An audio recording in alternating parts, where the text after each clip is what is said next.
20% of the world's oil supply has vanished almost overnight. Ships are stranded. Refineries are running dry. Asian governments are forcing 4-day work weeks and banning air conditioning. And yet Wall Street is celebrating. The S&P 500 and NASDAQ just hit all-time highs. So either the financial markets know something the rest of the world doesn't, or we are watching the most dangerous case of mass denial in modern economic history. Stay with me, because what I'm about to show you could affect your fuel prices, your grocery bills, and the entire global economy, possibly within weeks. Welcome back to Global Updates 24, the channel that cuts through the noise and brings you the stories that actually matter. If you're new here, now is the time to hit that subscribe button and turn on notifications, because the story we're covering today is moving fast. And if you find this valuable, please like this video and share it with someone who needs to hear it, because the mainstream media is barely covering what's really happening here. Let's get into it. Right now, the Strait of Hormuz, one of the most strategically critical waterways on the entire planet, is effectively closed. Under normal conditions, approximately 20% of the world's entire oil supply passes through this narrow strip of water. 20%. That's not a footnote. That's not a rounding error. That is a foundational pillar of how the global economy runs. And right now, it is gone. The conflict between the United States and Iran has escalated to the point where tanker traffic through the strait has collapsed by 94%. Not a slight dip, not a temporary disruption, 94%. Let that number sink in for a moment. The numbers coming out of the region are staggering. According to Bloomberg, fuel oil exports from the Middle East fell by 88% between February and March. Jet fuel exports collapsed by 85%. Diesel fell by 55%. And liquid petroleum gas dropped by 65%. These are not the kinds of numbers you recover from in a matter of days or weeks. These are the kinds of numbers that reshape the global economy. And the consequences are already being felt, most severely in Asia. Governments across the continent have begun introducing emergency energy reduction policies, 4-day work weeks, caps on air conditioning, limits on commuting. These are not abstract policy discussions. These are governments telling their citizens, we do not have enough energy to run normally. China has reportedly banned exports of petrol, diesel, and jet fuel, prompting the head of the International Energy Agency to issue an urgent warning, telling nations not to hoard energy supplies and urging major refinery holding countries in Asia to rethink any ban on exports. And Europe is not far behind. Germany has introduced a daily cap on diesel price increases. Ireland, Italy, Spain, Albania, and Croatia have all cut fuel duties. 5 EU countries, Austria, Germany, Italy, Portugal, and Spain, have already written a letter to Brussels calling for an emergency windfall tax on energy companies to protect consumers from what's coming.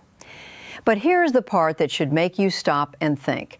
Despite all of this, despite the closed strait, the collapsing exports, the emergency government policies, the warnings from international bodies, financial markets have barely flinched. In fact, they've surged. The S&P 500 and the NASDAQ just hit new all-time closing highs. Oil prices have actually come down from their mid-conflict peaks. How is that possible?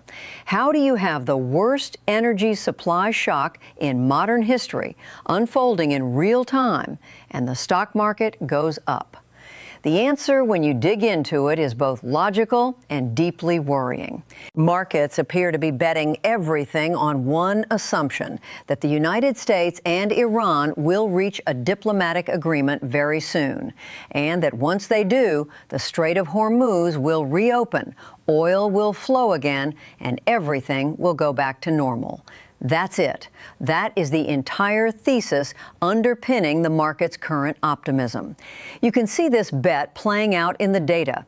There is currently a dramatic and unusual divergence between futures contracts for Brent crude, which reflects what traders expect oil to cost next month, and the actual spot price, which is what refineries are paying right now for immediate delivery. These two prices are usually almost identical. In normal times, oil costs roughly the same now as it does in a month. But right now, the spot price is trading above $140 a barrel, while next month's futures contracts are below $100. That is a $40 gap. And what that gap tells you is that markets believe the physical oil shortage happening right now is temporary, that within weeks a deal will be struck, the strait will reopen, and prices will normalize. But here's the problem. That assumption may be far too optimistic. Even the most credible voices in global energy are sounding the alarm.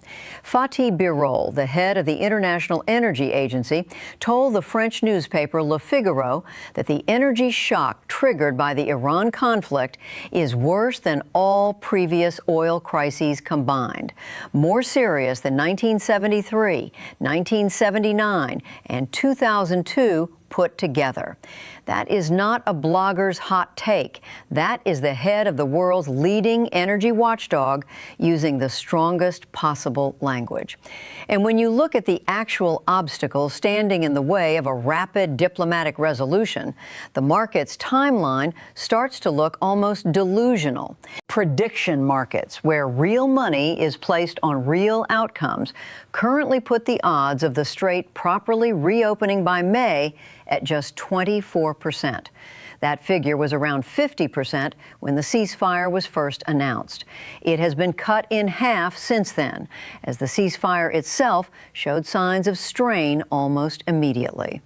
There is reportedly an enormous gap between the negotiating positions of both sides.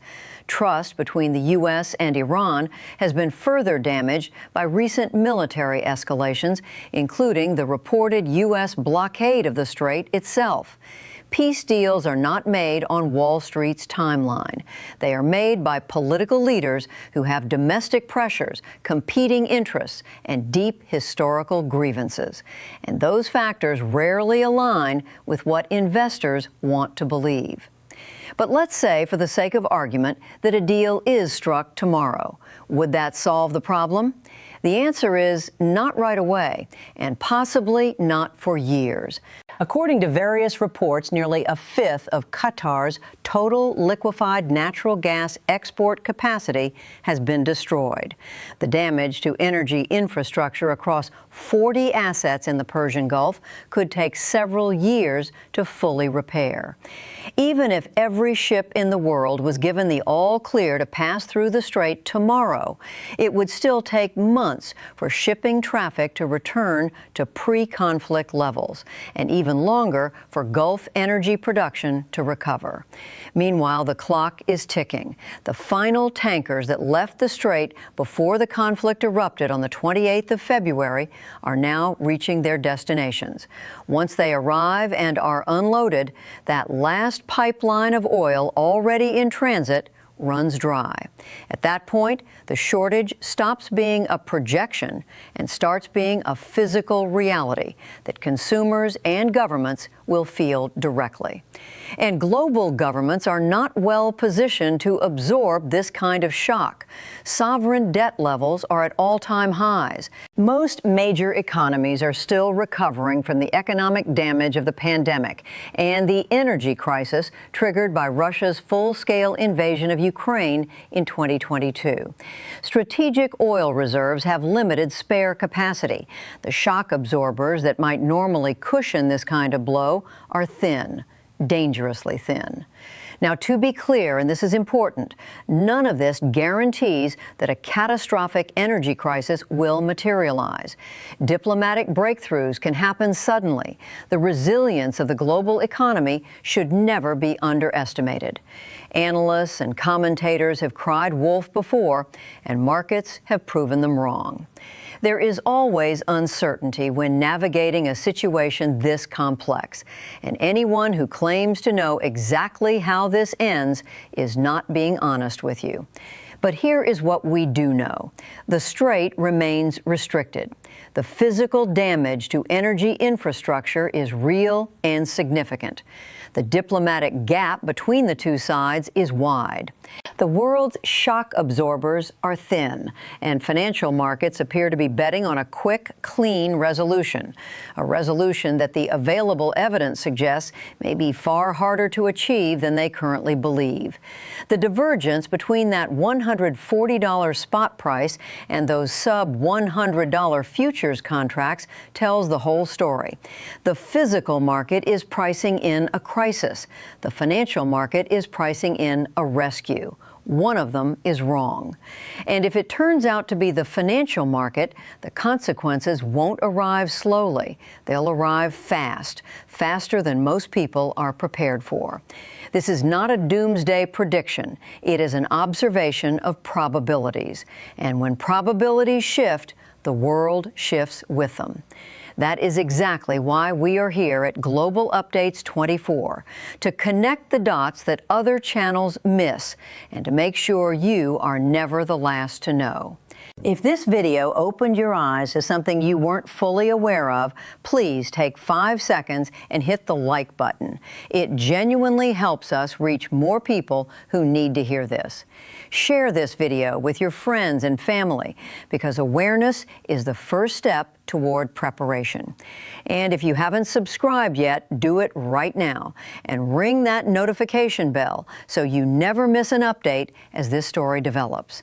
We will be watching this situation closely and bringing you the latest the moment it changes.